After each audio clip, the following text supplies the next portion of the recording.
Good morning students. Today I am going to explain you the chapter 8, the last leaf. This chapter is based on the theme selflessness and sacrifice. So today I am going to explain this. At the top of Squatty. Squatty is called short. Squatty means short and heavy. Three-story brick building. Three-story means three floor. The building has the three floors. Brick building. Sue and John C. Sue and John C. name of two girls were there. They both were painter. John C. had their studio. Studio means painter. They both were painter. They were artists. They were young artists. They had met at the table of an 8th Street Delmonico's and found their taste in art so congenial. Congenial is called that is fitting or perfect.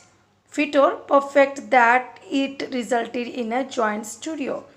At the top of Squatty building, they have just opened the word. They have just opened the word there. Joint studio there, because they were painter, so they have just joint studio. They have just opened. Where they met? They met at a restaurant at 8th Street Delmonico's.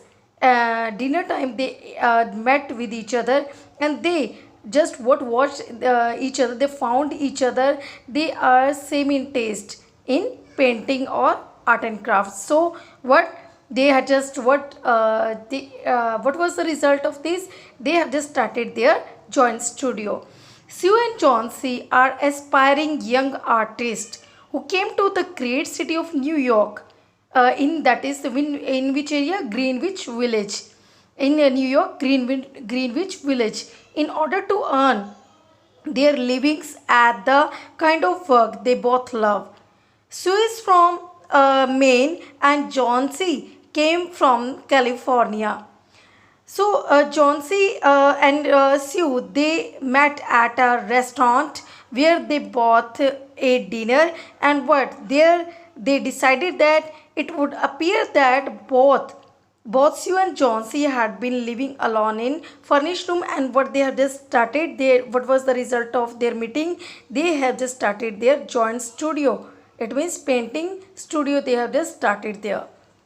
Next paragraph, that was in May. It was the May time when they met with each other. Next is in November, a cold unseen stranger. Here the author has this personified pneumonia. This is a disease. This is the name of disease. Pneumonia as an unseen stranger. Unseen stranger because it was not firstly spread in the Greenwich area or in New York, but now in November, a cold unseen stranger. Here the author has used the personification and personify pneumonia as an unseen stranger whom the doctor called pneumonia stalked about the town. Stalked means attacked about the town. Nowadays, like coronavirus is spread here, and same pneumonia disease was stalked means attacked about the town, touching one here and one there with his icy unfriendly finger, because he has personified as an unseen stranger. So it was what it attacked here and there. It means everywhere. Icy means because pneumonia is always in the winter time, so he touched every person of New York City and in Greenwich Village. He went about boldly smiting his victims. Smiting is he was attacking his victim. It means patient was what by scores. It was amount of what patients were increasing day by day. He was attacking here there, and it was what talk about. It was what told by the doctor of Greenwich Village. Pneumonia is personified in different ways. The narrator refers to pneumonia as a cold, unseen stranger here. The stranger stalked, it means attacked about Greenwich Village and laid icy finger on his victims. Icy finger means it has attacked, and every person was what they were suffering from the pneumonia disease. The disease is the word here, what they were just telling here about. The pneumonia was spread in the Greenwich Village, and no anybody amount of According to the doctor, amount of many people were what attacked by the what pneumonia disease. Mr. Pneumonia was not what you would call a chivalric old gentleman. Chivalric here, who is helping the weak or who will left the what women's. No, he was not gentle. He was not polite with the woman. Any person, even that it was old, it was young, it was woman, it was a tiny woman, the disease has just what attacked to every person, and it was not like a very polite gentleman who will just what help the who is helpful for the woman. No, a mite of a little woman, he smart means attacked little tiny woman, what the name of Jonesy, was also what suffering from this disease. She was also what suffering from the pneumonia disease. Jonesy lay still on her painted iron bedstead. She was what? She was also suffering from pneumonia. So she was what laying on the what that painted iron bedstead. On the bed iron bed she was laying. What she was unable to move due to her weakness. After this, looking through the small Dutch window, it is the kind of the window Dutch window she was looking, it is a kind of window, Dutch window panes, edge of the window side, what she was looking outside at the blank means there is nothing, blank side of the next brick house, in front of their building, one more building was there. On that brick building she was what staring. She was laying there. She was unable to move. She was laying on her painted iron bedstead on her bed. But what she was doing, she was due to her weakness, she was unable to move. But what she was doing, she was through her small Dutch window pane. She was just looking outside of the window. What she was looking, afterward I will tell you. One morning, the busy doctor with thick, uneven eyebrows. It is the shape of the eyebrows. One morning, the doctor, Sue has just called the doctor because of her friend was suffering from pneumonia. So, busy doctor came to check and examine the patient. Called Sue what into the hallway. He has called, after the examining the patient, what they are discussing with their attendant about the health of the patient. He called, doctor called the Sue to the hallway. She has one chance in, let us say, 10. And what the doctor told her, she has, it means Johnsy has only one chance. If the 10 patients are there, only one patient is there who can what survive the life, who can what where she has just doctor has just hopeful she can save this girl.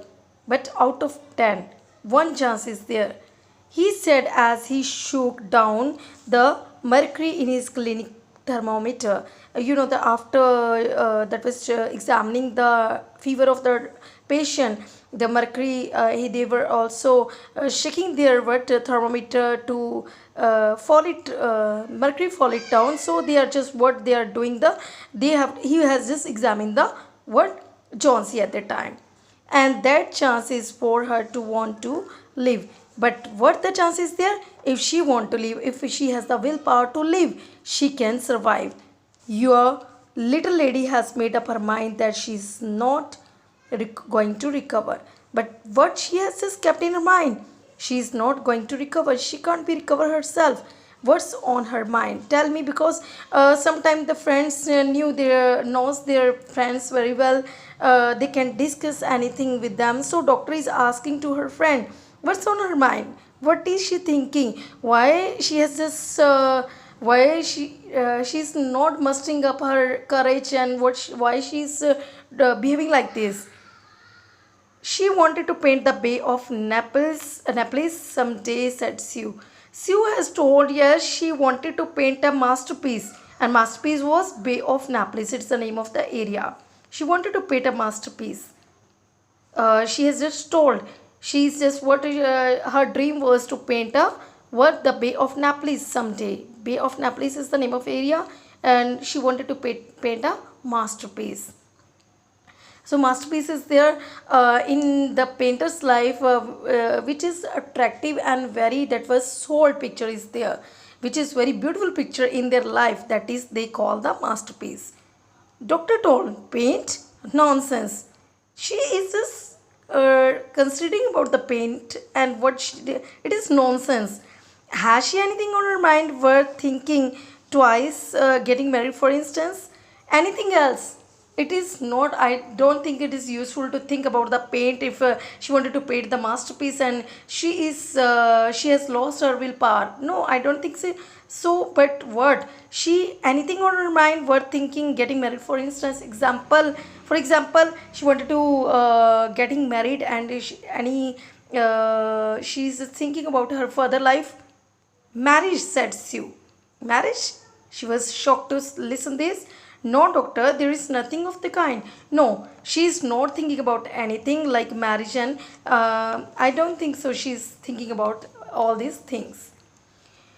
Well, it is weakness then. So it means that is a weakness due to pneumonia. Nothing else is there.